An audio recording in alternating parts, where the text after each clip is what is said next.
मही नाम की चील अपनी कार में सवार कहीं जा रही थी। रास्ते में उसने देखा किसी होटल के सामने लंबी कतार लगी है। भला यहाँ इतनी लंबी लाइन क्यों लगी है? आगे भी तो बहुत होटल हैं। ऐसा भी क्या स्पेशल होगा यहाँ?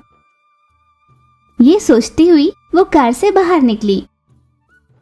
उस ठेले के पास टूनी गौरैया, चीचू कौवा और छोटू तोता सभी से कह रहे थे कि थोड़ा इंतजार करे, सभी को मिलेगा, कोई खींचातानी ना करे। शांत हो जाओ, 10 मिनट का इंतजार करो। ये सब वहाँ क्या चल रहा था मही की समझ में नहीं आया। इतने में छोटू कुछ अंडे लेकर आई। वहीं खड़ी आलू काट रही टूनी ने कहा, चलो चलो सभी हाथ बटाओ काम में, खाना बनाना शुरू करते हैं। फिर वे सभी मिलकर आलू को चिप्स की तरह काटने लगे। फिर उसे पकाने की तैयारी करने लगे।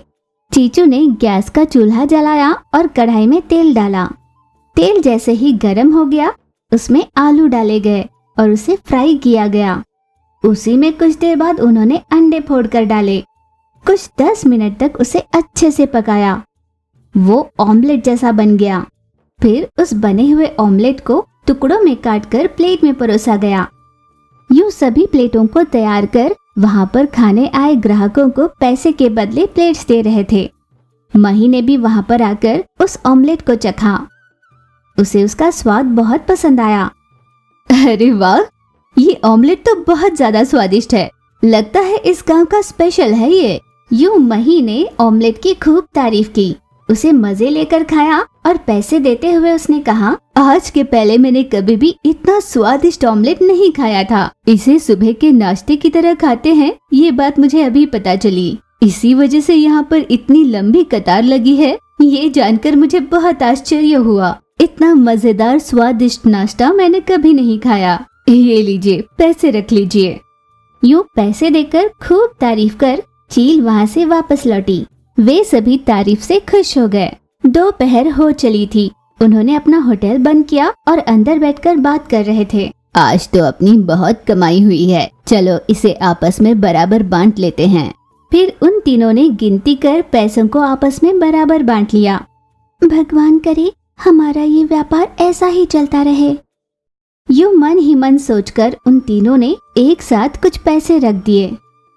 चीचू ने उनसे कहा, चलो अब अस्पताल चलते हैं। उन तीनों ने मिलकर जो पैसे निकाल कर रखे थे उसे साथ में लेकर वे तीनों अस्पताल पहुंचे। अस्पताल के डॉक्टर डोरा से मिलकर उन्होंने पैसे दिए और अपनी सहेली लूसी कबूतर, जिसका वहां पर इलाज चल रहा था, उससे मिलने गए। दोस्त, हमने फीस जमा कर दी है, अब तुम्हें चिंता करने की कोई जरूरत नहीं। अब तुम्हारा ऑपरेशन हो जाएगा और फिर हम तुम्हें घर ले जाएंगे, ठीक है? तुम्हें किसी भी तरह की चिंता करने की जरूरत नहीं। जानती हो तुम्हारा होटल कितना अच्छा चल रहा है।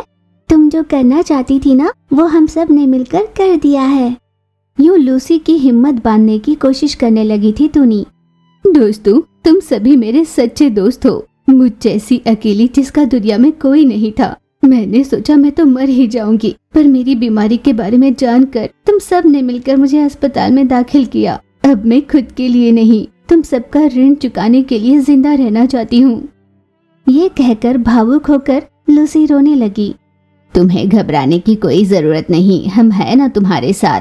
उससे मिलकर जैसे ही तीनों सहेलियां बाहर आई, सुनिए, इस तरह इंजेक्शन देकर आप कितने दिनों तक उन्हें बचाना चाहेंगी? एक साथ सारे पैसे जमा कर देंगी तो 2 दिनों में उनके ऑपरेशन की तैयारी कर देंगे, वरना कब क्या हो जाए कोई भरोसा नहीं।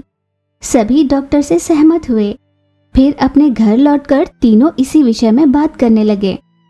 हम सुबह के समय तो यहाँ पर ठेला लगाते हैं, अब दोपहर और शाम में भी हम आस पड़ोस के गांव में ये ठेला लगाएंगे। तुम सबने मोबाइल कैंटीन के बारे में तो सुना ही होगा ना। अब हमें एक बड़ी सी गाड़ी का इंतजाम करना होगा, जिसमें हम स्पेशल आलू ऑमलेट बनाकर बेचा करेंगे। तय किए मुताबिक उन्होंने एक गाड़ी का बंदोबस्त किया और मोबाइल कैंटीन के नाम से जगह जगह घूमकर ऑमलेट बेचने लगे। हर जगह उनके ऑमलेट की सराहना होने लगी। उन्होंने बहुत सारे पैसे भी कमा लिए। लगातार 2 दिनों तक जगह जगह घूमकर उन्होंने ऑमलेट्स बनाकर बेचे। 2 दिनों में बहुत सारे पैसे जमा हुए थे। उनमें से 1 भी रुपए खर्च किए बिना सारे के सारे पैसे उन्होंने अस्पताल में ऑपरेशन के लिए जमा कर दिए। ऑपरेशन सक्सेसफुल रहा। कुछ महीने यूं ही बीते। लूसी अपनी सहेलियां चीचू, छोटू और टूनी के साथ बहुत खुशी से रहने लगी थी। दोस्तों, तुमने मेरे व्यापार को बहुत अच्छे से बढ़ाया, मेरे व्यापार में इतने ग्राहक बढ़ाए, मेरा ऑपरेशन करवाया, मैं तुम्हारी आभारी रहूंगी दोस्तों। सभी दोस्तों ने उसे चुप कराते हुए कहा कि ये दोस्तों का फर्ज था। तब से वे सभी साथ में व्यापार कर खुशी से रहने लगे। टूनी गौरैया बहुत खुश थी क्योंकि ठंडी के दिन खत्म होकर गर्मी के दिन शुरू हो चुके थे। वो इसलिए क्योंकि गर्मी के दिनों में उसके गन्ने के जूस की बिक्री बहुत अच्छी होती थी। गन्ने का जूस, ठंडा ठंडा गन्ने का जूस। तपतपाती धूप से बचने के लिए कई पक्षी उसके पास आकर गन्ने का ठंडा ठंडा जूस पिया करते।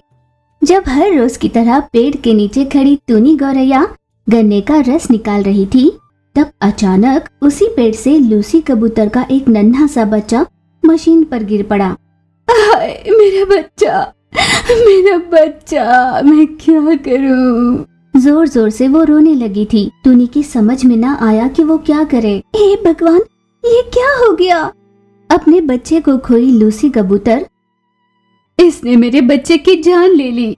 टूनी दंग रह गई। अरे ये आप क्या कह रही है? मैं तो जानती भी नहीं कि आपका बच्चा कैसे गिर पड़ा। मुझे भी खेद है इस बात का। यूं कहकर टूनी ने अपना दुख जताया। अब मैं सबको यहाँ पर बुलाऊंगी। घबराई हुई नादान टूनी, आप मुझसे क्या चाहती है? बताइए। आपने जो खोया उसके बदले में दे दूंगी। आपके बच्चे को तो मैं वापस नहीं ला सकती, मुझे क्षमा कीजिए। यूं दुखी होकर टूनी ने कहा।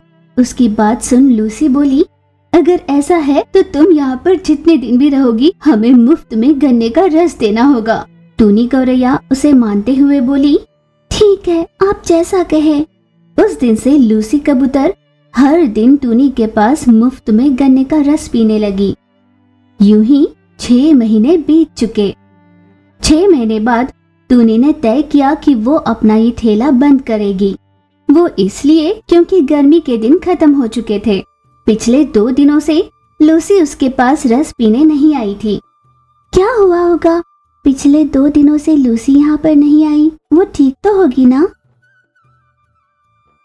अगले 1 हफ्ते तक टूनी ने इंतजार किया, पर उसका व्यापार चल नहीं रहा था, इसलिए उसने उसे बंद कर दिया। दिन बीत रहे थे। एक दिन लूसी कबूतर कार में बैठकर टूनी के घर आई। टूनी लूसी को देखकर हक्की बक्की रह गई। लूसी कबूतर टूनी से मिलकर बोली, दोस्त, पहले तो मुझे माफ कर देना और ये उपहार रख लो। ये सब क्या हो रहा था? टूनी के समझ के बाहर था। उसने पूछा, ये सब क्या कह रही हो? मेरी समझ में कुछ नहीं आता। तुम कहाँ चली गई थी? ये उपहार क्यों? और तुम मुझसे माफी क्यों मांग रही हो? लूसी रोने लगी और उसने कहा, दरअसल तुम्हारे यहाँ आने से पहले हुआ यूं था कि। यूं उसने फ्लैशबैक वाली कहानी सुनाई। पेड़ पर रहे लूसी की बेटी रो रही थी।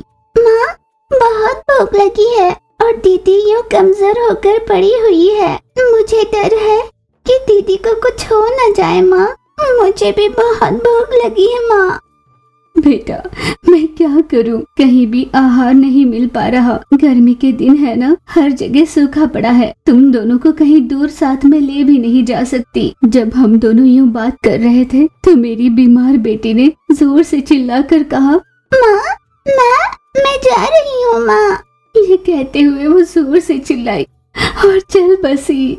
हम दोनों उसे देखकर रो रहे थे। तभी तुम वहाँ पर गन्ने के रस का ठेला लगाने आई थी। तब मैंने अपनी जिंदा बेटी को बचाने के लिए अपनी मरी हुई बेटी को तुम्हारे मशीन पर फेंक दिया। बीती सारी बात बताकर लूसी रोने लगी। उसकी सारी बात जानकर टूनी ने कहा, दोस्त, जो तुमने किया मुझे उसमें कुछ भी गलत नहीं लगा। मरी हुई बेटी के आड़ में तुमने जिंदा बेटी को बचाना चाहा। एक माँ की जगह रहकर सोचो तो ये बिल्कुल भी गलत नहीं। खैर, ये सब तो ठीक है, पर अब ये सब क्या? दरअसल खुशकिस्मती के चलते हमारी लॉटरी लग गई। 1 करोड़ रुपए मिले। आज हम जो भी है उसकी वजह तुम ही हो। तुम्हें सच्चाई बताने आई थी। लूसी की बात सुन टूनी भावुक हो गई। दोस्त, आजकल के जमाने में किया हुआ उपकार भी लोग भूल जाते हैं, पर कोई भी तुम्हारी तरह साहस से सच्चाई बताकर आभार मानने नहीं आता। मुझे बहुत खुशी है दोस्त। टूनी ने अपने मन की बात कही। कुछ समय बाद लूसी वहां से अपनी कार में चली गई। लूसी के जाने के बाद जब टूनी ने उपहार क्या है ये देखने के लिए डिब्बा खोला तो उसमें बहुत सारे पैसे थे, जिसे देख टूनी चौंक गई। सच, लूसी का दिल बहुत बड़ा है, इसलिए भगवान ने उसे मदद की है। भगवान करे वो हमेशा यूं ही खुश रहे। मेरी भगवान से यही कामना है। टूनी ने उन पैसों को खर्च नहीं किया, बल्कि उसे संभाल के रखा और आने वाले गर्मी के दिनों में उसने बड़ा सा व्यापार शुरू किया। इस बार टूनी ने गन्ने के रस के साथ साथ तरह तरह के फलों के रस भी बनाने शुरू किए। टूनी का एकमात्र जूस सेंटर होने की वजह से उसका व्यापार बहुत अच्छे से चलने लगा। इस तरह उन दोनों की जिंदगी खुशहाली से बीत रही थी।